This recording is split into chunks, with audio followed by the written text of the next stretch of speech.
Baik, Shalom, selamat siang Bapak Ibu, Saudara-saudara yang dikasihi oleh Tuhan Yesus. Dan dimanapun Anda berada, senang sekali pada siang hari ini kita boleh jumpa kembali dalam ibadah siang, di mana kita nanti akan bersama-sama akan belajar akan firman Tuhan melalui pelajaran sekolah Sabat, di mana kita sudah tiba di pelajaran yang ke-12, ya. Dan nanti kita juga akan mengadakan doa persatuan. Dan hari ini yang akan membahas dan mengupas secara tuntas pelajaran sekolah Sabat kita adalah hamba Tuhan Pendeta Joseph Ringo. Untuk itu, biarlah kita akan mulai ibadah kita dengan mendengarkan sebuah lagu pujian.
Baik, silakan Ibu Iren Pangalila untuk doa buka. Silakan Ibu.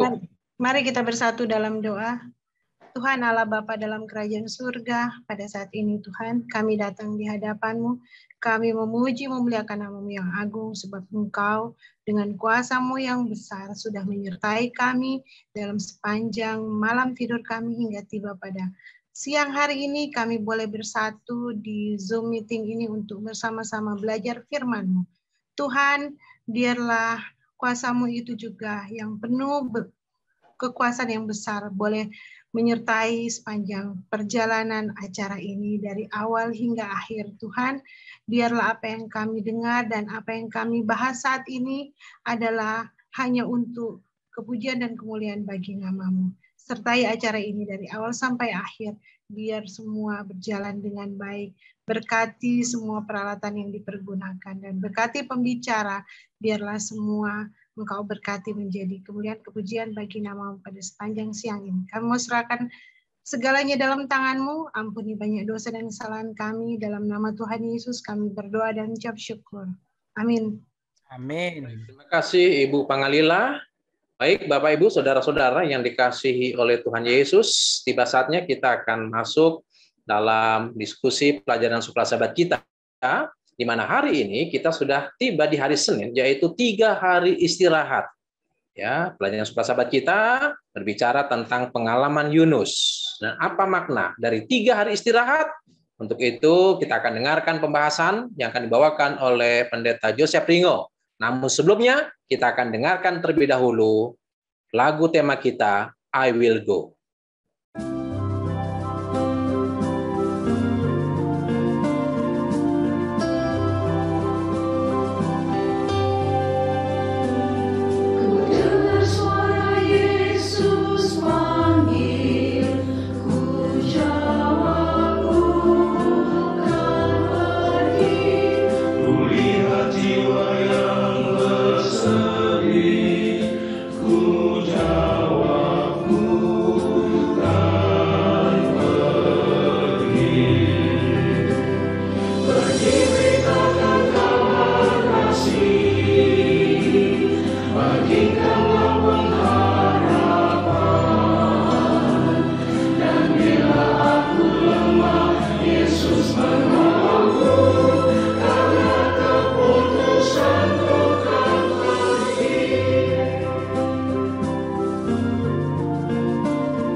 Ya, baik, silakan Pendeta Ringo untuk membahas pelajaran suka sahabat kita tentang 3 hari istirahat.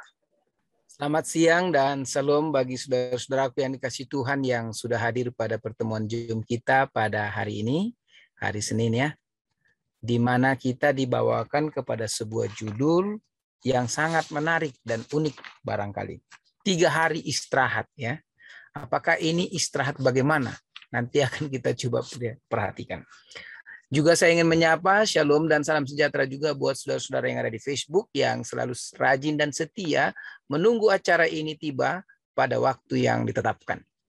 Dan pada saat ini kita akan melihat bahwa pelajaran ini di bawah judul besar Nabi yang gelisah, ya, di bawah judul besar Nabi yang gelisah dan menekankan kepada satu kisah yang paling menarik dalam Alkitab. Itulah kisah Yunus. Dan satu ayat yang sepertinya menjadi fokus perhatian adalah Yunus pasal 4 ayat 11. Ini menjadi fokus perhatian karena ada kata pembanding atau kalimat yang bersifat komparatif, pembanding. Bagaimana tidak aku akan sayang kepada Niniwe, kota yang besar itu yang berpenduduk lebih dari 120.000 orang, yang semuanya tidak tahu membedakan tangan kanan dan tangan kiri dengan ternaknya yang banyak.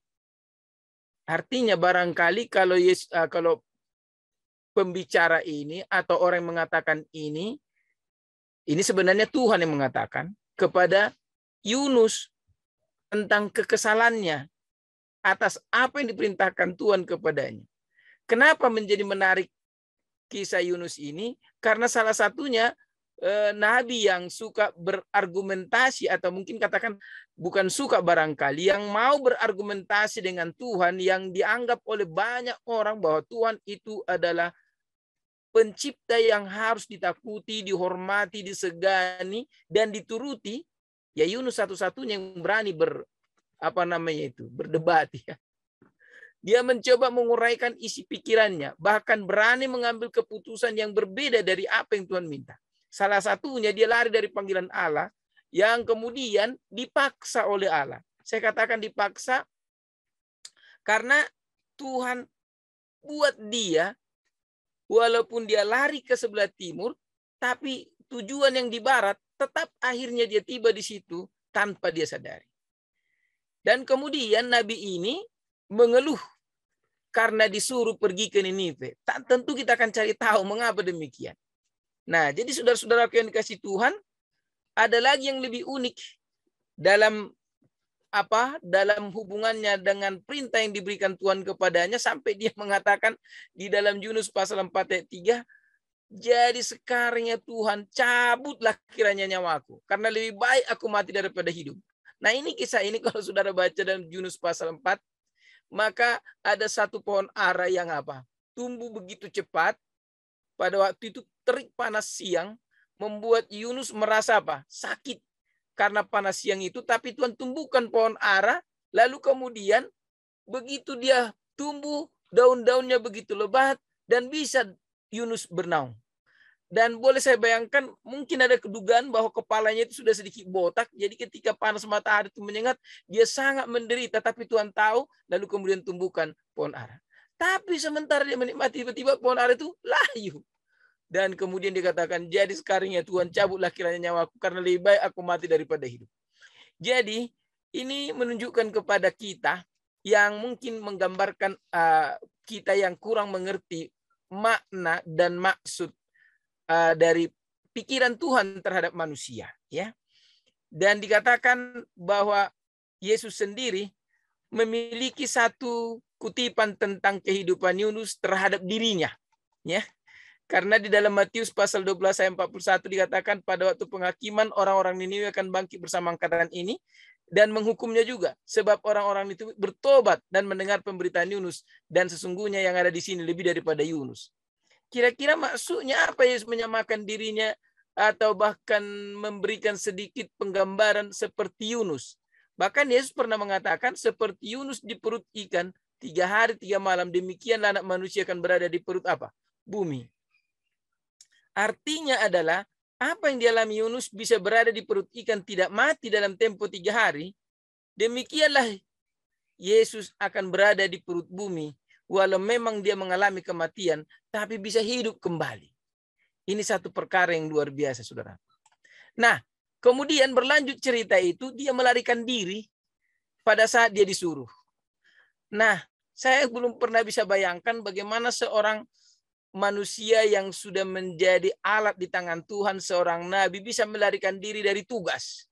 Saya sadar bahwa sebagai seorang pekerja, kita punya pimpinan, ya. Dan ketika pimpinan memberikan tugas, adalah enggan bagi kita untuk tidak menurut. Bahkan ada tingkat kesulitan tugas itu, tapi tidak bisa kita membuat sikap tidak menurut. Saya paling salut dengan militer. Militer tidak ada kata tidak bagi militer. Apapun diucapkan komandan, jawaban tetap selalu siap. Baru kemudian memberikan penjelasan. Siap komandan, saya akan pergi. Siap komandan, dilaksanakan. Siap komandan, dan lain sebagainya. Artinya bahwa setiap kali dia mendengar perintah, dia sudah berada pada kondisi siap untuk melakukan. Bahkan ada namanya dalam istilah tentara itu Mission Impossible, bahkan menjadi judul daripada sebuah film, Mission Impossible. Kenapa? Karena ada namanya misi-misi yang benar-benar itu tidak gampang. Bahkan mereka itu sebenarnya di luar kemampuan rata-rata, tapi harus bisa menerobos. Dengan kekuatan personel hanya beberapa orang, tapi mereka harus bisa menerobos satu tangsi militer yang dipenuhi oleh 1 batalion barangkali atau berapa pasukan itu. Tapi mereka harus bisa masuk dan membuat sebuah hentakan tiba-tiba. Nah, kemudian saudaraku yang dikasihi Tuhan, Yunus berangkat. Pada waktu dia disuruh berangkat dia. Tapi dalam perjalanan dia bukan berangkat ke utara yang dimaksud, tapi dia justru berangkat lawan 180 derajat ke arah selatan, dia menjauh dari lokasi yang disebutkan. Dan ini cukup menarik, saudaraku. Kenapa? Ini menjadi pertanyaan. Sedikit kita buat gambaran bahwa rupanya Asyur yang sekarang beribu kotakan Niniwe itu sudah merupakan sebuah negara atau kerajaan yang luar biasa. Dalam catatan sejarah itu disebut Neo-Asyur, yang kemudian sudah menjadi kekuasaan yang menguasai timur dekat kuno, yaitu daerah Timur Tengah yang kita sebut sekarang. Lalu kemudian diketahui bahwa Neo-Asyur ini di zaman kepemimpinan Sanherib, dia merupakan kerajaan yang paling kejam. Ada satu catatan kekejamannya adalah dalam catatan di mana ada ditemukan dalam dokumen-dokumen sejarah Asyur, di mana cerita itu dicatatkan ketika jatuhnya Lakis, salah satu kerajaan yang koalisi dengan Hizkia di perbatasan selatan, dan kemudian di dalam sebuah prasasti dijelaskan ada lebih dari 200.000 tahanan. 200.000 tahanan, saudara. Dari 46 kota berbenteng yang diklaim telah dihancurkan oleh Raja Asyur ini. Dan kemudian ketika Raja Asyur mengambil Lakis, ratusan atau ribuan tahanan ditusuk. Pak, ini saya nggak tahu bagaimana, apakah pakai besi lalu kemudian ditusuk dari mana ke mana, tapi ditusuk. Dan kemudian pendukung setia Raja Hizkia dikuliti hidup-hidup. Sementara sisanya dikirim ke Asyur sebagai pekerja budak yang murah. Jadi saudaraku, dengan ini kita sadar bahwa Yunus takut juga. Takut dia akan dikuliti. Takut dia akan diperlakukan seperti berita yang dia dengarkan itu. Jadi bangsa Asyur ini sangat kejam. Menurut standar dunia pun pada saat itu dia sangat kejam. Nah, jadi saudara bisa bayangkan kenapa Yunus tidak pergi. Jadi dia lari dari Allah. Dia tidak menceritakan kepada Allah, Tuhan, itu daerah yang apa? Daerah yang penuh dengan kekejaman, dia tidak. Tapi kemudian dia lari. Nah, disinilah cerita 3 hari istirahat ini dimulai, saudaraku. Larinya Yunus ini bukan tanpa masalah, saudara.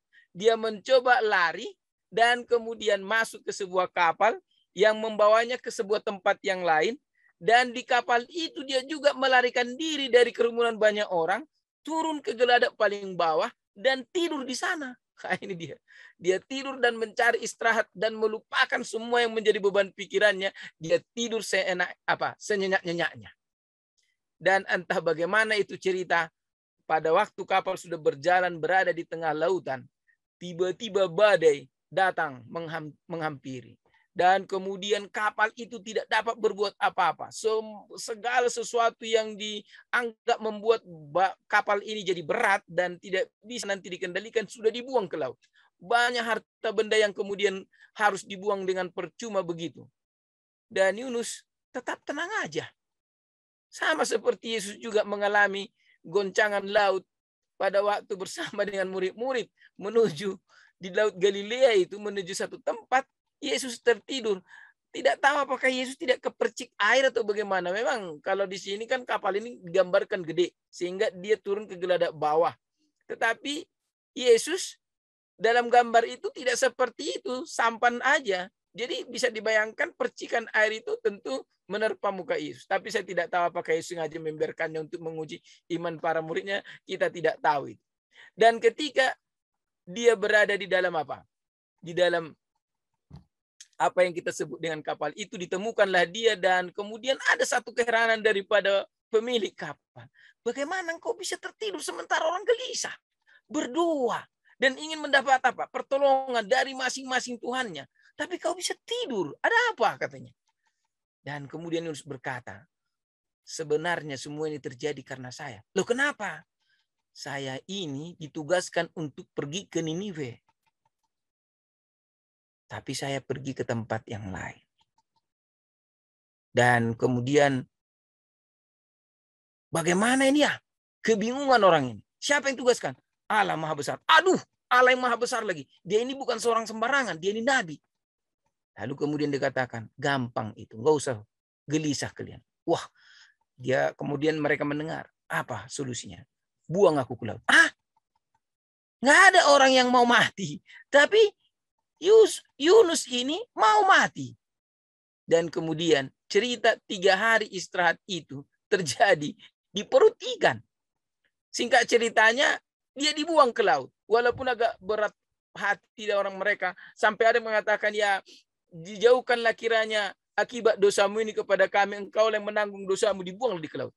Begitu dibuang, tiba-tiba ikan besar sudah menunggu di bawah dan menelan dia. Dan anehnya, ini dia, anehnya. Saya ingin saudara-saudara membaca Yunus pasal 2 ayat yang pertama sampai ayat yang ke-9 ini. Dan kemudian dia berdoa di sana. Dalam doa itu ada kata yang diselipkan, bait-Mu yang kudus. Ada baitnya mungkin kita baca, saudaraku, Alkitab kita dalam Yunus pasal yang kedua. Sama-sama kita membukanya sebentar ya. Mari. Nah, kita lihat di sana apa yang dikatakan oleh dia. Berdoalah Yunus kepada Tuhan Allahnya dari dalam perut ikan itu, katanya, dalam kesusahanku aku berseru kepada Tuhan dan Ia menjawab aku. Di tengah-tengah dunia orang mati. Kenapa dikatakan di tengah-tengah dunia orang mati? Memang dia tidak punya harapan untuk bisa keluar dari perut ikan itu.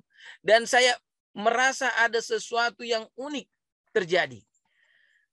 Umumnya dalam catatan para ilmuwan, khususnya bidang biologi, setiap kali makhluk memasukkan sesuatu ke dalam perutnya, otomatis dari perut itu akan muncul namanya zat asam yang berguna untuk melumat atau membusuki benda atau apa saja yang dimasukkan ke dalam perut itu. Makanan itulah kita katakan. Ya, kita anggaplah Yunus sekarang makanan di dalam perut ikan itu. Dan ketika itu sebenarnya Yunus masuk ke dalam perut ikan, saya nggak tahu apakah zat asam itu dikeluarkan oleh perut ikan itu, saya tidak tahu. Tapi karena Tuhan yang punya kontrol, ini kita harus percaya, Tuhan punya kendali, Tuhan punya maksud, Tuhan punya rencana.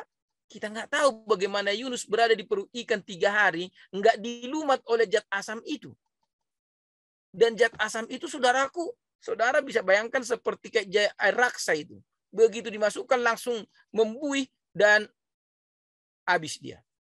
Tapi disitulah sementara dia menyadari bahwa dia sekarang berada di dunia orang mati.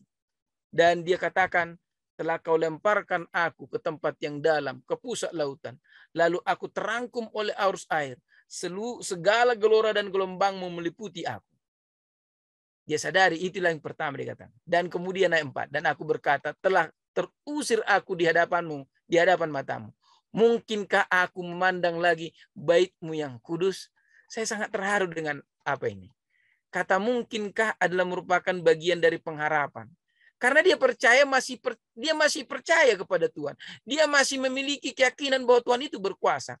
Tapi dalam satu hal ini, dia mempunyai pergumulan yang agak sulit kita bayangkan. Sebagai seorang yang barangkali sudah terbiasa dengan kehebatan Tuhan. Hampir semua nabi mengalami berbagai kesulitan. Yeremia sebagai seorang nabi, dia mengalami kesulitan. Ketika dia mengatakan kebenaran, justru dia dijatuhkan ke dalam apa? Ke dalam sumur yang kosong. Daniel masuk ke dalam lubang singa dan lain sebagainya. Ini banyak pengalaman. Ada juga yang nabi yang tidak diceritakan pengalaman-pengalaman pahitnya. Ya. Tapi dia percaya, mungkinkah aku masih memandang lagi bait-Mu yang kudus? Ini luar biasa. Segala air telah mengepung aku. Artinya, ya Tuhan, jika masih mungkin berilah aku kelepasan dari lubang atau dari apa? Dari tempat yang sudah kematian ini. Segala air telah mengepung aku, mengancam nyawaku, sebenarnya merangkum aku. Lumut lautan membelit kepalaku. Saya yakin lumut lautan ini seperti kayak asam, zat asam yang dikeluarkan oleh apa? Perut ikan itu. Aku tenggelam ke dasar bumi. Pintu terpalang di belakangku untuk selama-lamanya. Karena itulah Engkau naikkan nyawaku dari dalam liang kubur. Ya Tuhan Allahku. Ketika jiwaku letih lesu dalam aku, teringatlah aku kepada Tuhan. Dan sampailah doaku kepadamu. Ke dalam bait-Mu yang kudus. Nah, saudaraku, kira-kira bait mana yang dimaksud oleh siapa? Oleh Yunus dalam cerita ini. Bait suci merupakan titik fokus doa daripada siapa? Dari Yunus. Ini menjadi titik pusat doa secara umum. Karena tentu kalau kita ingat Daniel berdoa, dia berkiblat ke bait suci yang ada di Yerusalem. Ya. Dan kemudian kerinduan daripada Yunus hampir sama dengan siapa? Daniel. Daniel merindukan akan kembali ke tempat kudus atau ke bait suci Tuhan dan melihat bait suci Tuhan secara langsung. Walaupun sampai mati dia tidak lagi melihatnya. Saya nggak tahu apakah pernah ada kunjungan dia pergi ke sana. Jadi bait suci adalah titik pusat doa dan persekutuan dengan Allah. Namun Yunus dikatakan tidak merujuk tempat kudus Yerusalem. Sebaliknya dia berbicara tentang tempat kudus surgawi.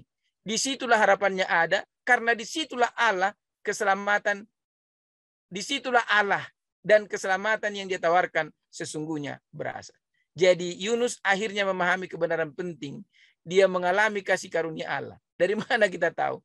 Karena akhirnya ikan besar itu memuntahkannya, lalu dia memahami secara langsung tentang kasih Allah kepadanya. Seorang nabi yang melarikan diri. Bagi saya ada satu keunikan atau kemungkinan agak sulit saya mengerti. Bagaimana posisi Yunus pada saat itu? Tergeletak tidurkah dia atau terdudukkah dia di perut ikan itu? Dan bagaimana penciuman dia terhadap semua yang ada di perut ikan itu? Dan bagaimana cairan-cairan yang ada di perut ikan itu membuat dia masih bisakah dia bertahan 3 hari?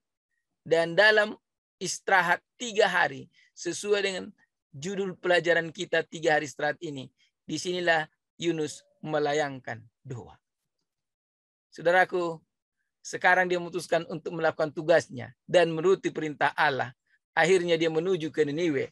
Tidak ada keraguan pada imannya. Dan dia menuju kota yang sangat jahat, yang warganya mungkin tidak suka nabi asing ini memberitahu mereka betapa jahatnya mereka. Bagaimana dia kemudian menjadi pemberita Injil, bahkan disebutkan seorang misionaris yang sukses. Kenapa dia menjadi misionaris yang sukses? Cukup hanya berteriak-teriak dan mengatakan apa yang Tuhan katakan, dalam tempo 40 hari kota ini akan ditunggang balikkan jika kamu tidak bertobat. Selesai. Saudaraku, pernah saya ingat cukilan yang dibawakan oleh pendeta siapa ya? Pendeta Haji Pardede dalam sebuah khutbah. Satu kali ada seorang khutbah dikatakan dalam cerita itu, ilustrasi khutbah ini dia mendengarkan, dia menyatakan ada seorang yang ditugaskan untuk menyampaikan berita ke satu tempat. Dan dia menyampaikan berita itu, entah bagaimana ceritanya,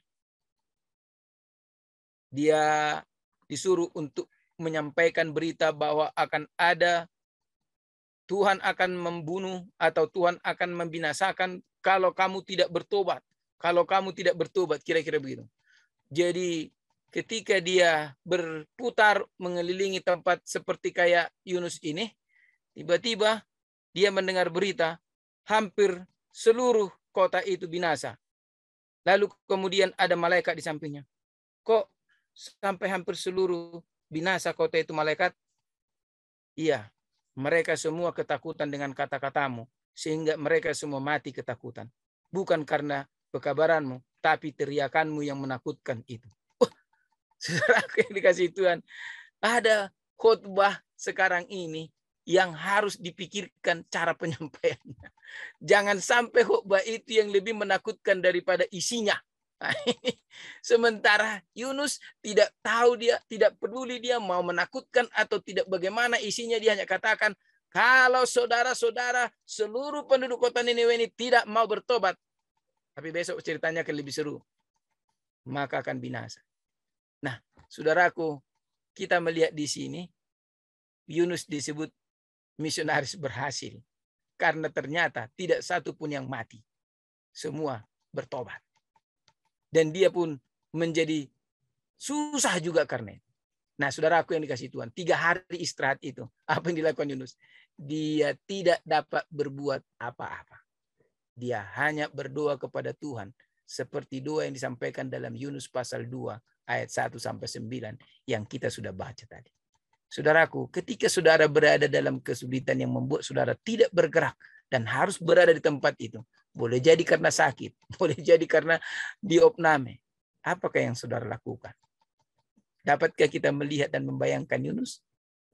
Nah, terkadang mungkin hanya perlu menjauh dari semua itu untuk mendapatkan perspektif baru tentang berbagai hal. Meskipun kisah Yunus secara ajaib selamat di perut ikannya adalah kasus yang agak ekstrim. Bagaimana mungkin melangkah keluar dari lingkungan normal Anda, memungkinkan Anda untuk melihatnya dari perspektif yang baru dan mungkin perspektif yang dibutuhkan. Jadi sebenarnya gambaran daripada Yusuf terkurung itu sering juga menjadi gambaran kita terkurung di suatu tempat yang membuat kita mengalami kesulitan. Tapi apa yang dilakukan oleh Yusuf? Istirahat 3 hari itu dia gunakan untuk datang kepada Tuhan. Hari ini pun mari kita manfaatkan untuk datang kepada Tuhan jika ada satu kondisi yang membuat saudara terkurung. Semoga Tuhan memberkati kita dengan pekabaran ini. Adalah doa dan harapan saya. Amin.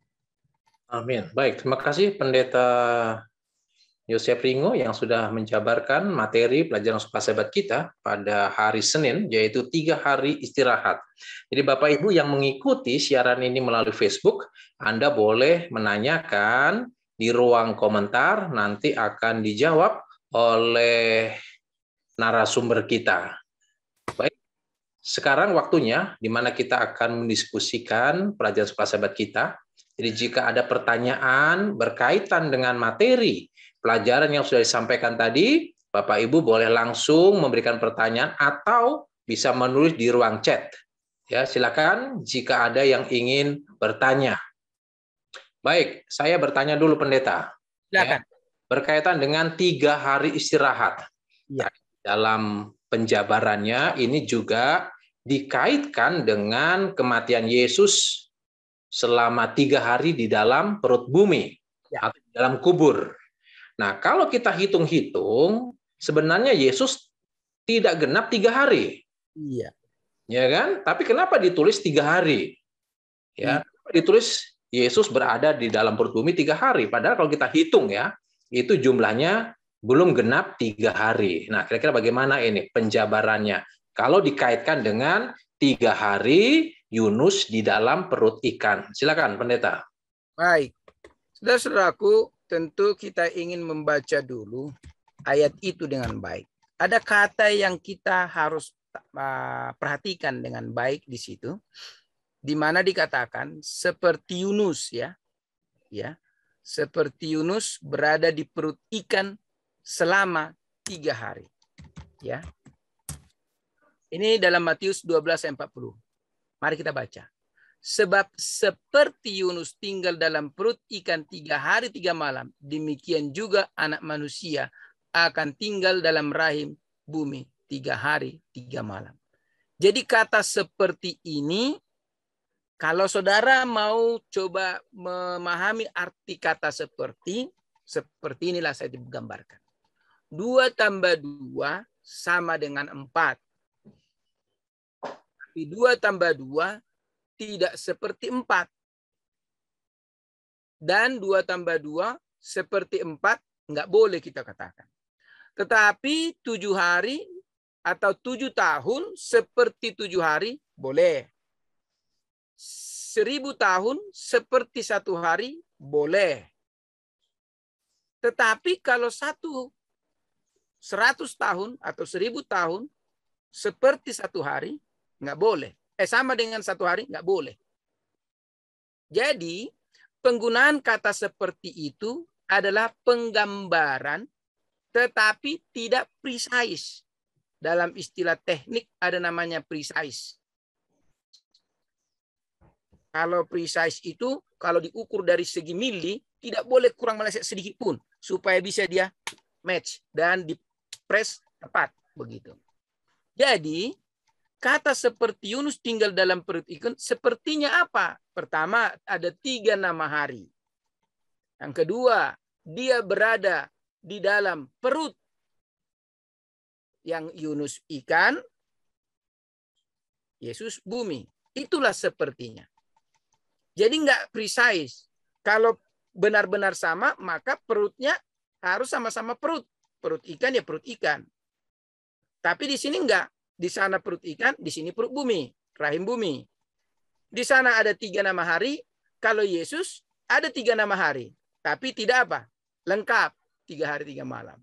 Walaupun Yesus menyebut di situ 3 hari 3 malam, tapi seperti mengikuti 3 hari 3 malamnya siapa? Yesus, Yunus. Oleh karena itu, ada lagi banyak hal yang kita akan lihat di dalam Alkitab yang bisa membuat kita terkecoh. Karena tujuan utama daripada penebusan Yesus adalah dia bayar kematian. Yang jelas kematian itu sudah terbayar, maka selesai sudah, dia harus kembali kepada kodratnya semula, yaitu Allah pencipta langit yang tidak pernah bisa takluk kepada kematian.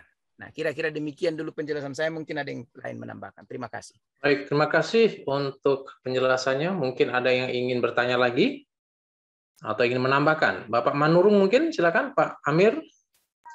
Oke. Ya. Selamat siang untuk kita semuanya. Terima kasih Pendeta Ringo untuk pelajarannya dan terima kasih Pendeta Hursina untuk kesempatannya. Saya tertarik tadi sedikit tentang 3 hari gitu loh ya. Artinya kalau kemanapun kita pergi, artinya salah satu contoh kalau kita ke bank gitu. Kalau kita datang ke bank jam 4 kurang 5, itu masih dihitung 1 hari. Nah, padahal banknya tutup jam 4. Jadi kalau kita masuknya hari Senin jam 4 sampai tabungan hari Rabu itu udah 3 hari.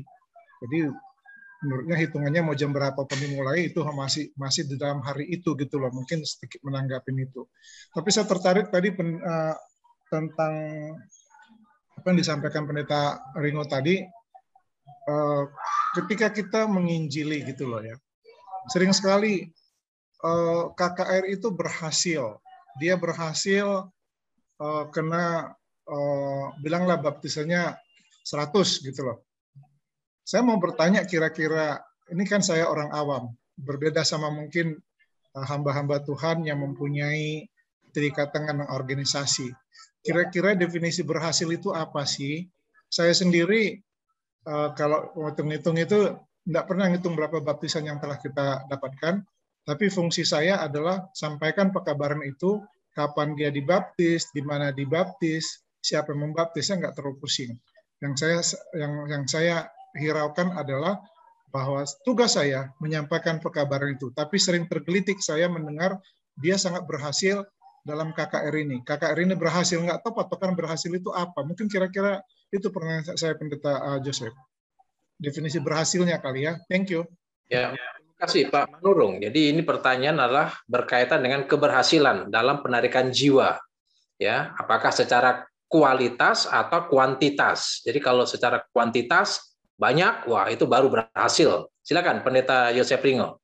Baik, sebenarnya kita harus menyadari kata keberhasilan itu dari sudut pandang. Walau ada namanya berhasil secara prinsip.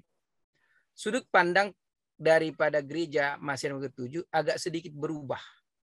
Kenapa? Karena sudut pandang itu hanya ketika baptisan itu sudah terjadi. Bagaimana itu dibentuk? Nobody knows. Seperti terjadi pernah di Peru. Baptisan mencapai 3.000 dalam satu sabat. Dan disorot dari helikopter. Nah, kan nggak mungkin kita tanya-tanya itu. Itu bagaimana caranya mereka sampai bisa membuat begitu? Yang jelas kita aminin kan? Nah, walau kita harus sadar bahwa keberhasilan daripada sebuah baptisan bukan karena dia dibaptis, tapi bagaimana dia dibentuk, bagaimana dia diarahkan, bagaimana dia diajar sampai dia berhasil untuk dibaptis. Itu yang pertama. Yang kedua, bagaimana dia bisa tetap mempertahankan imannya, walau memang tidak bisa juga jadi indikator. Ada juga orang yang sudah dibaptis kemudian jatuh lagi dan akhirnya meninggalkan imannya. Jadi itu makanya dalam hal berhasil ini, perspektifnya apa yang mau digunakan. Sejujurnya kita harus datang kepada langkah kepada baptisan itu. Kalau kita mau mengikuti langkah baptisan itu, maka kita harus lihat, benarkah dia karena melalui proses. Satu kali saya sangat miris ketika saya masuk dalam pelayanan pertama saya di daerah Barus. Itulah kota salah satu kota tertua di Indonesia tapi nggak maju-maju, ya. Pada waktu saya mengunjungi beberapa tempat, lalu kemudian dia kata, "Pendeta, saya nanti kalau dibaptis dapat apa?" Loh, kenapa saya bilang? Kemarin itu waktu dibaptis orang itu 1 kerbau Pak Pendeta. Siapa yang kasih? Itu dijanjikan, disebut nama seseorang. Waduh, saya bilang. Jadi orang itu dapat kerbaunya. Dapat Pendeta. Tapi kemudian kerbaunya sudah dipotong, mati. Jadi kalau kamu mau dibaptis karena apa? Maksud saya, apakah tetap saya dapat kerbau? Kata dia. Oh tidak, saya tidak ada janjikan kerbau. Yang Tuhan janjikan adalah engkau akan diberkati. Dan kalau engkau berdoa dengan tulus, Tuhan akan dengar doamu. Dan kalau engkau bekerja, Tuhan akan berkati pekerjaanmu. Dan percayalah, itu bukan prosedur yang benar. Dan saya kira itu bukan dari organisasi. Tapi itu disampaikan datang dari kantor itu katanya. Oke lah, kita abaikan itu saya katakan. Nah, dapatkah kita memastikan bahwa semua baptisan itu benar sesuai prosedural? Tetapi ingat, jadi itu makanya perspektif siapa kita pakai. Jujur, perspektif yang umum masih dari jumlah keberhasilan diceplungkan ke air. Kalau sudah diceplungkan ke air, so good. Tapi bagaimana sampai dia diceplungkan? Nobody knows. Karena saya jujur, setelah saya di Jakarta ini, saya juga pernah membaptiskan orang yang saya tidak duga. Bagaimana orang yang dibaptis? Dia berpakaian kaos-kaos. Pada waktu kita berada di gereja itu, enggak saya lihat dia ada di situ. Tapi ketika sudah berada di lapangan baptisan atau di kolam baptisan, saya menemukan lebih daripada yang pernah janji baptisan di gereja. Lah, dari mana tiba-tiba? Tapi dalam hati saya, sudahlah. Mungkin ini rahasia-rahasia yang saya tidak jelas. Jadi Pak Manurung, kita harus akui bahwa ada namanya keberhasilan yang ingin dicapai karena nominal. Padahal Tuhan sebenarnya menginginkan bagaimana mereka dibentuk agar siap dan matang. Jadi mudah-mudahan bisa menjawab ya. Saya kira jawabannya agak sulit pada konsep yang benar. Terima kasih Pak Manurung. Ya, baik. Terima kasih, Pak. Kalau bagi saya sih keberhasilan dalam hal penginjilan itu bukan baptisan, karena baptisan itu hasil. Tapi bagi saya keberhasilan apabila jemaat terlibat dalam penginjilan. Yes, itu bagus. Semakin banyak anggota jemaat terlibat dalam penginjilan, itulah keberhasilan itu, Pak. Yes. Karena nanti anggota itu akan menginjil, bersaksi, nggak usah didorong-dorong, tidak perlu dorongan pelayan perorangan, dorongan-dorongan tidak perlu lagi, karena dia otomatis untuk bekerja dan melayani. Itulah keberhasilan. Jadi melibatkan sebanyak mungkin anggota jemaat untuk melayani dan bersaksi, itulah keberhasilan, Pak. Kalau jiwa itu adalah buah, ya, itu adalah buah daripada pelayanan itu sendiri. Jadi ada begini, Pak, ada jemaat tidak ada KPA-nya, tapi banyak baptisannya. Ada itu. Dari mana? Ya nggak tahu. Ya kan? Tidak ada KPA-nya, tidak ada ini, tapi baptisannya banyak. Nah, jadi bukan ukuran jumlah baptisan itu sebagai ukuran keberhasilan, tapi jika seluruh anggota jemaat terlibat ya dalam penginjilan, itulah ukuran keberhasilan itu, Pak. Baik, itu dari saya. Mungkin ada Bapak sendiri, mungkin Pak Manurung ada yang ingin disampaikan, Pak? Silakan. Sebelum kita masuk ke pertanyaan berikutnya, ini masih ada satu pertanyaan lagi. Iya, terima kasih Pendeta Ursina. Mungkin sedikit sharing aja gitu Pendeta ya. Saya punya banyak pengalaman juga dalam hal ini. Ada seorang pimpinan saya, milik perusahaan di mana saya pernah kerja. Dia itu suka sekali mencela agamanya, seorang Katolik. Dia mencela saya sebagai Advent, dia mencela agama-agama yang tidak percaya sekali sama Tuhan. Padahal KTP-nya Katolik. Sampai suatu saat, karena anaknya adalah sekolah di Kanisius, dia punya tugas PR tentang hari Sabat. Dia minta saya mengajarin anaknya, karena dia tahu saya pemelihara. Saya nggak mau ngajarin anak Bapak.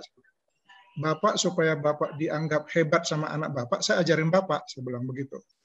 Ajarin bapaknya, bos saya, dia ajarin anaknya. Pendek cerita, setelah dia belajar Sabat, dia nggak ke gereja Sabat, Pak. Tapi dia bertobat, jadi aktif di gerejanya.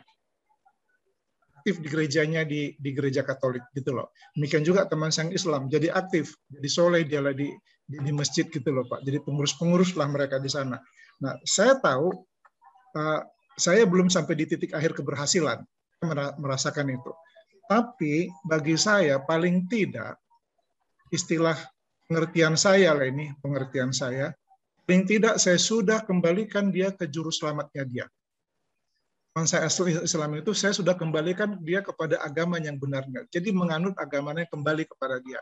Memang kalau kita bilang tadi adalah baptisan itu menjadi keberhasilan, saya belum berhasil. Tapi paling tidak Pak, saya merasa puas, dia sudah kembali dan sudah melakukan menurut apa yang diketahui. Kekurangan sekarang ini tinggal satu langkah ini. Saya mengenalkan dia tentang yang benar. Padahal dia sudah tahu yang benar itu hari Sabat.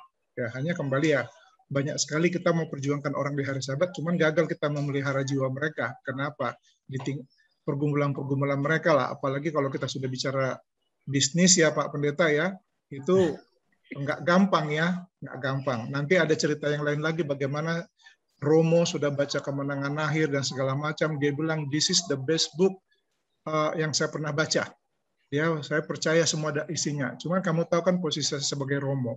Kalau saya pindah ke Advent mau jadi apa saya, katanya gitu ya. Jadi pergumulan yang berbeda-beda gitu loh. Jadi memang kalau dibilang belum berhasil, saya merasa itu belum sampai endingnya, belum sampai akhir. Tapi paling tidak langkah yang pertama atau langkah yang berikutnya dia sudah kembali kepada juru selamatnya, sudah mengakui bahwa buku itu adalah buku yang benar. Gitulah Pak Pendeta. Mungkin ini sebagai sharing saja gitu. Terima kasih. Baik, terima kasih Pak Manurung yang sudah memberikan sedikit kesaksian. Baik, kita akan masuk ke pertanyaan berikut. Ini ada dari Ibu Leni ya.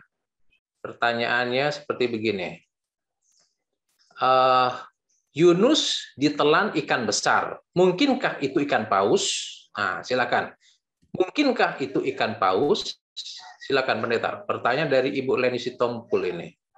Saya jujur belum pernah mencari tahu ikan apa itu, tapi dalam satu cukiran yang pernah saya baca kan ikan itu disebut ikan paus karena besar ya.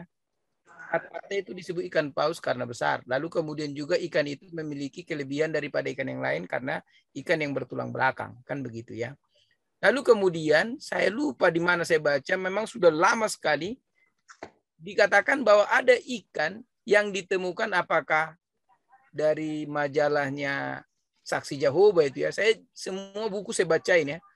Dia katakan ada ikan yang besar mampu menelan manusia dan memiliki rongga perut yang cukup besar katanya. Itu makanya saya katakan tadi, saya sendiri bingung bagaimana posisi Yunus di dalam perut ikan itu. Tetapi bagi saya begini, mau ikan paus kah namanya yang menelan ikan itu? Karena paus ini kan ada dua, ada berbagai-bagai nama. Paus ini, paus ini, paus ini. Tetapi saya percaya bahwa Tuhan punya campur tangan bagaimana membuat Yunus dapat pelajaran di kegelapan itu. Di rahim kematian itu. Saya kira rahim kematian itu. Kalau bukan campur tangan Tuhan, saya percaya Yunus tidak akan bisa keluar.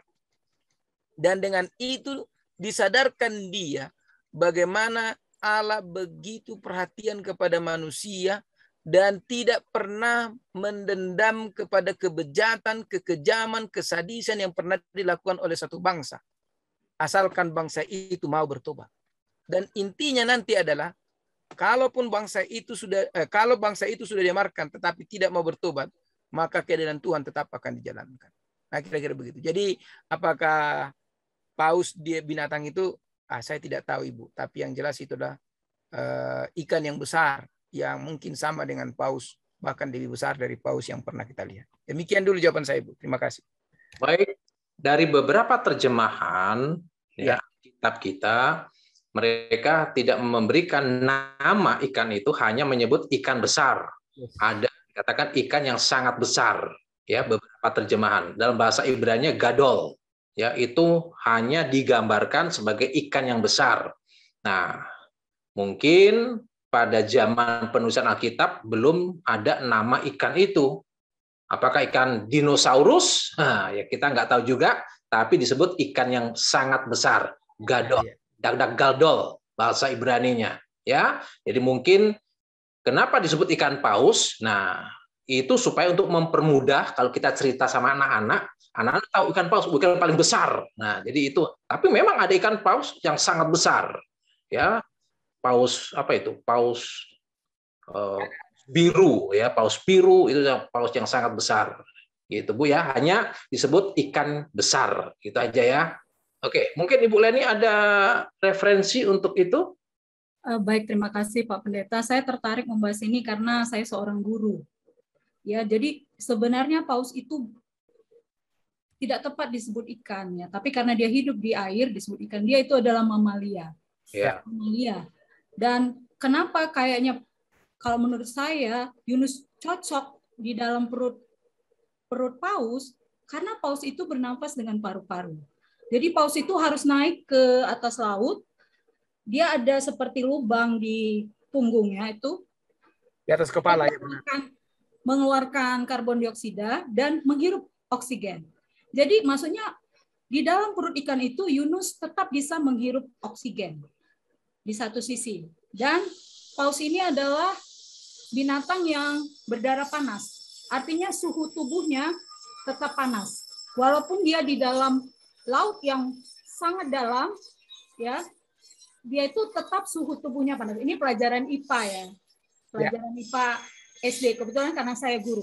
Jadi kalau merujuk dari semuanya itu bagaimana dia tetap menghirup oksigen, berarti Yunus di dalam itu kan dia tetap juga menghirup oksigen, ya. Dan memang paus itu harus mungkin 20 menit dia harus naik ke permukaan laut untuk kembali menghirup oksigen. Jadi dia perlu menghirup oksigen dan dia juga Yunus di situ tidak kedinginan karena dia adalah mohon maaf ya kalau berisik. Karena paus ini adalah juga binatang berdarah panas. Artinya dia bisa menjaga stabilitas dari suhu tubuhnya. Mungkin itu dari saya dari sudut sainsnya. Terima kasih.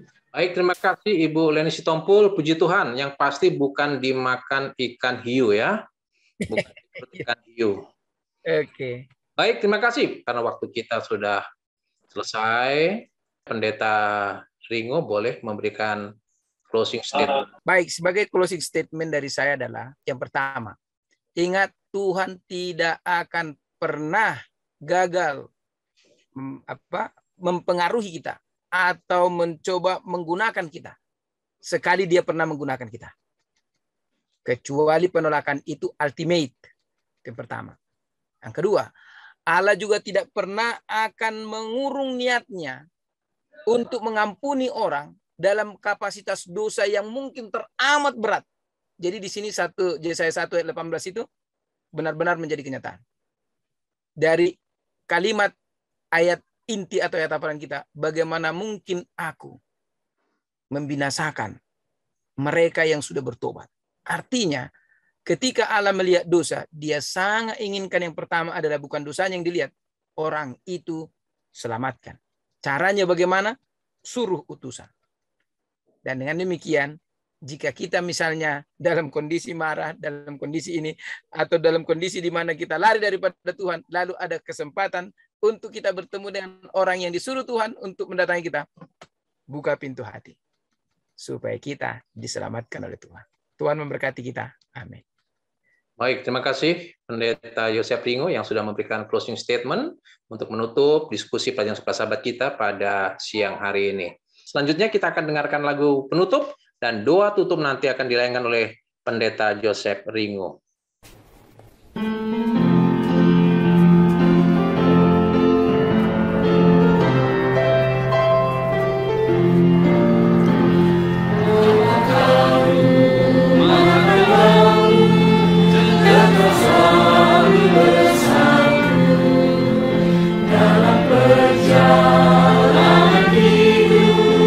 Menuju dunia baru, tetap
Kita berdoa. Tuhan kami, Bapa yang penuh kasih yang bersemayam dalam tahta kerajaan surga, terpujilah Engkau ya Tuhan, oleh karena besar kasih setia Tuhan, oleh karena ajaib segala perbuatan-Mu, dan juga atas karunia hidup yang Engkau masih berikan kepada kami. Dan kami boleh mendapatkan satu pelajaran yang indah, yang menyadarkan kami bahwa Tuhan tetap selalu setia dan komit menggunakan setiap anak-anak Tuhan. Dan walaupun Yunus melarikan diri, Engkau tetap menggunakan dia dan mengarahkan dia kepada tujuan sampai tugas itu selesai. Dan ketika dia pun bersungut, Tuhan juga tetap berikan kepada dia satu pengertian, agar dia boleh mengerti bahwa Tuhan mengasihi dunia, mengasihi semua orang yang berdosa, dan merindukan mereka boleh kembali dan bertobat kepada Tuhan. Terima kasih Tuhan, dengan demikian sadarlah kami betapa kami berharga di hadapan-Mu. Kami mau datang kepadamu Tuhan, terimalah kami, berkati kami Bapa, dan kuatkanlah kami melalui Roh Kudus-Mu, agar hati kami selalu setia kepada-Mu. Tuhan Bapa di surga, siang hari ini kami berterima kasih karena waktu yang indah ini yang Kau berikan kepada kami. Berkati yang berduka yang tadi kami doakan, dan juga berkati yang bersuka cita, yaitu Pak Amir Manurung yang sudah Engkau tambahkan usia, tambahkanlah berkat-berkat rezeki, tambahkanlah berkat kesehatan, tambahkanlah berkat iman dan hikmat bijaksana. Diberkati kiranya anak-anaknya, keluarganya, cucunya, mantunya semuanya. Begitulah dengan kami juga Tuhan, berkati kami Bapa. Terpujilah Engkau karena sudah mendengar menjawab doa kami. Di dalam nama Yesus kami berdoa. Amin. Kami mengucapkan selamat bertemu dengan kami Jemaat Fisdak dalam pelajaran Sekolah Sahabat kita pada saat ini. Baiklah, malam ini Pendeta Muda Tulus Nainggolan yang akan membawakan pelajaran ini. Kalau kita lihat melarikan diri judulnya pada malam hari ini, Yunus 1 ayat 3. Tetapi Yunus bersiap untuk melarikan diri ke Tarsis, jauh dari hadapan Tuhan. Ia pergi ke Yafo dan mendapat di sana sebuah kapal yang akan berangkat ke Tarsis. Ia membayar biaya perjalanannya, lalu naik kapal itu untuk berlayar bersama-sama dengan mereka ke Tarsis, jauh dari hadapan Tuhan. Kita menarik sekali di sini. Kata yang pertama, ia melarikan diri. Kalau ada kata melarikan diri, pasti ada kata berikutnya. Dari siapa dia melarikan diri? Padahal kalau kita lihat, Yunus adalah nabi Tuhan. Namun anehnya pada saat ini dia melarikan diri. Dia melarikan diri daripada apa? Daripada Tuhan. Apakah melarikan diri adalah jalan yang terbaik? Kita akan lihat. Ternyata di dalam Alkitab kita akan lihat. Dari panggilan. Panggilan di dalam Yunus 1 ayat 1 ayat 2. Datanglah firman Tuhan kepada Yunus bin Amitai. Demikianlah, bangunlah, pergi ke Niniwe, kota yang besar itu. Berserulah terhadap mereka karena kejahatannya telah sampai kepadaku. Yunus 1 ayat 1 sampai 2. Ternyata di dalam dunia ini, di dalam Alkitab sering dicatat bukan hanya Yunus yang lari dari panggilan. Namun pada zaman di dalam perjanjian baru ada orang yang lari dari panggilan. Nah, kita akan lihat jika Yunus diutus ke Niniwe, ada orang yang lain dipanggil oleh Tuhan, yaitu Yesus sendiri yang memanggil. Di dalam Matius 19 ayat 21, kata Yesus kepadanya, "Jikalau engkau hendak sempurna, pergilah, jualah segala milikmu dan berikanlah itu kepada orang-orang miskin. Maka engkau akan beroleh harta di sorga. Kemudian datanglah kemari dan ikutlah aku." Itu adalah panggilan. Panggilan yang diberikan kepada Yunus, pergilah ke Niniwe. Panggilan diberikan kepada orang yang kaya, jualah hartamu. Pergilah, jualah segala milikmu dan berikanlah itu kepada orang miskin. Panggilan kepada Yunus adalah sama panggilan sama yang Yesus berikan kepada orang kaya itu.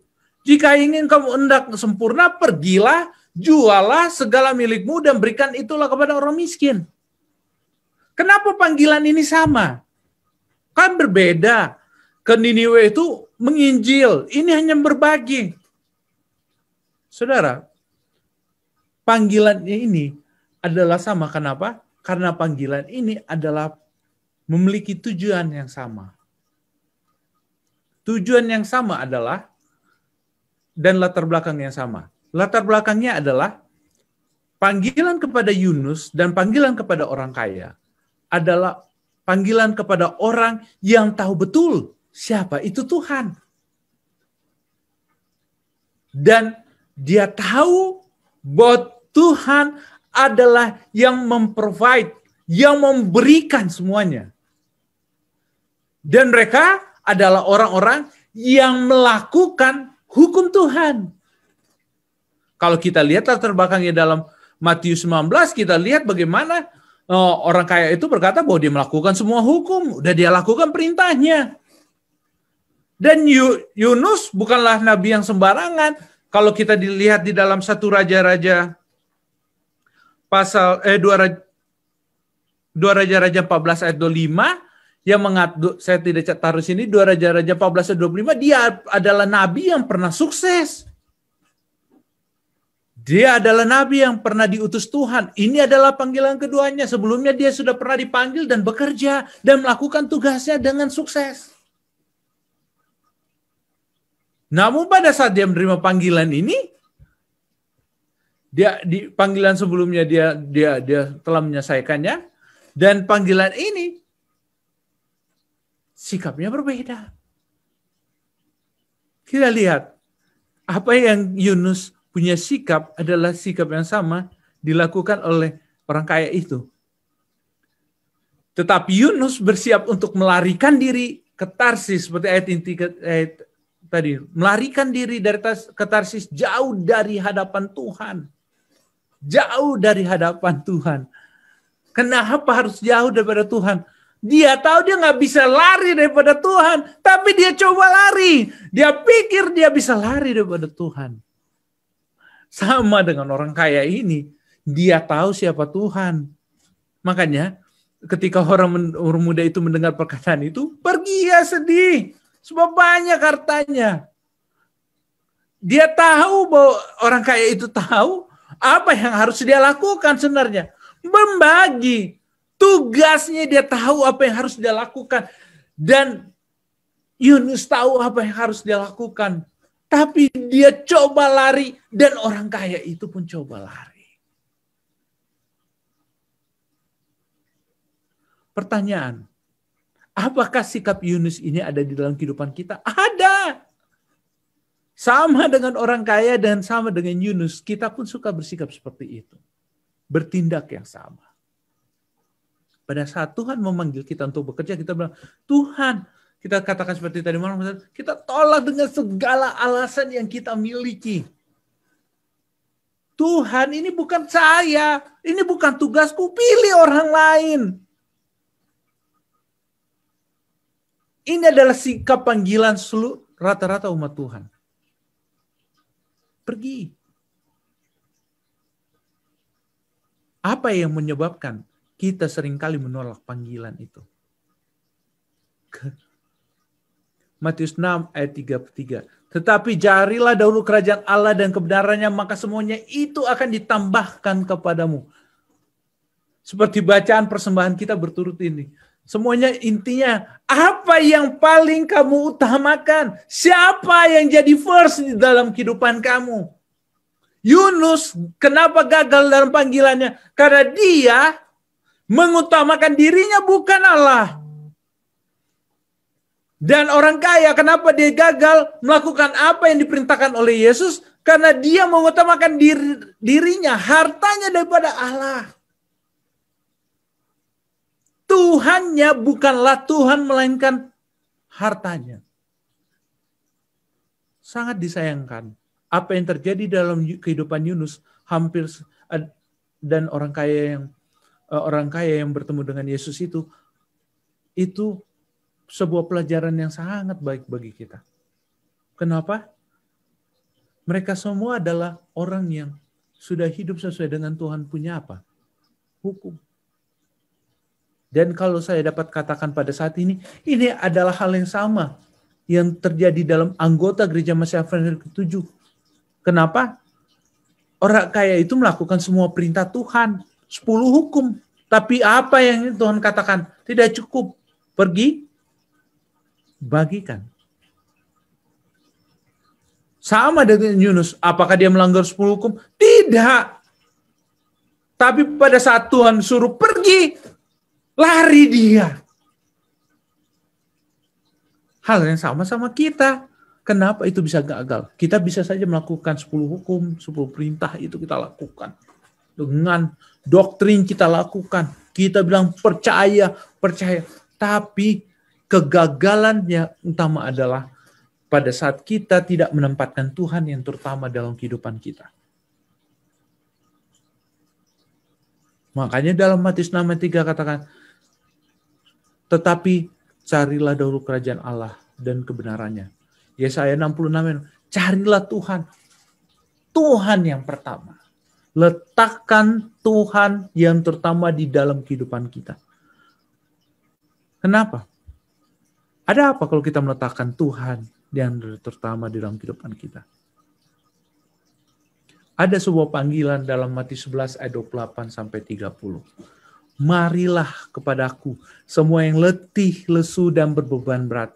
Aku akan memberi kelegaan kepadamu. Marilah kepadaku. Ini menyatakan letakkan bebanmu di dalam kakiku. Jadikan aku yang terutama di dalam hidupmu. Pikulah kuk yang kupasang. Apa kuk yang pasang? Kita sudah pelajari kuk yang Yesus pasang aja. Nyatakan Kristus di dalam kehidupanmu.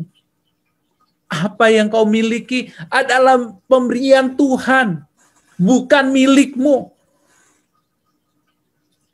Jika engkau tahu bahwa itu milik Tuhan, pergunakan untuk kemuliaan nama Tuhan. Dan karena aku lemah lembut dan rendah hati dan jiwamu akan mendapatkan ketenangan. Andaikan Yunus menyerahkan bebannya di dalam kaki Tuhan, maka dia tidak akan lari, tidak akan ketakutan menghadapi orang-orang di Niniwe. Karena dia tahu betul orang di Niniwe itu adalah orang jahat. Tapi hidup kita ada di tangan Tuhan. Dan Tuhan membuktikan kepadanya. Apakah pada saat dia lari, dia dapat lari dari Tuhan? Dimanapun kita bersembunyi, kita tidak dapat menyembunyikan diri kita dari hadapan Tuhan. Dan pilihan terburuk di dalam kehidupan kita bila kita melarikan diri dari hadapan Tuhan. Karena apa? Yang dapat memberikan ketenangan, yang dapat membuat kita memiliki kedamaian, yang memberikan keringanan dalam hidup kita, hanyalah Kristus. Hanyalah Kristus. Tidak ada. Tidak ada yang dapat memberikan kepada kita keringanan, kebebasan, kedamaian, ketenangan. Sebagaimana lagu adik kita Arje tadi katakan.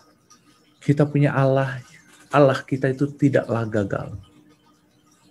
Allah kita tidak pernah lalai untuk menepati janji. Pertanyaan kita, Allah kita yang tak pernah gagal. Lagu Sion katakan, Yesus tak pernah gagal. Yang masalah bukanlah Allah kita. Bukanlah Yesus yang sangat mengasihi kita. Kita yang selalu menolak panggilannya. Kita yang selalu menolak panggilannya untuk menaruh beban kita di dalam kaki-Nya. Kita selalu berpikir, saya bisa. Saya sanggup mengatasi setiap masalah kita. Kalau itu kita pikirkan, kita akan sama dengan orang kaya tadi. Kita berpikir dengan melakukan apa yang kita tahu itu dapat bisa menyelamatkan kita. Kita berpikir apa yang kita perbuat itu dapat menyenangkan Tuhan. No. Itu salah. Yang Tuhan mau adalah letakkan beban kita di dalam kakinya. Sebagaimana Maria menaruh bebannya di kaki Yesus, maka dia dapat menenangkan, meringankan hidupnya. Bagaimana perempuan Maria menaruh rambutnya mengusap kaki Yesus. Dia tahu dia punya beban berat, itu saja berat. Tapi dia taruh di situ. Dia tahu di mana dia letakkan Tuhan di dalam hidupnya. Pada saat dia letakkan, beban itu jadi ringan di dalam hidupnya. Pertanyaan kepada kita. Jika Allah kita tidak gagal, maukah kita meletakkan kaki setiap beban masalah kita yang kita hadapi, sehingga tidak perlu lari seperti Yunus? Itu sangat melelahkan di dalam kehidupan kita. Lari dan lari. Itu tidak akan bisa mendapatkan jawaban dalam kehidupan kita kalau kita lari. Tapi bila kita datang kepada kaki Yesus, kita dapat menemukan jawaban setiap masalah kita.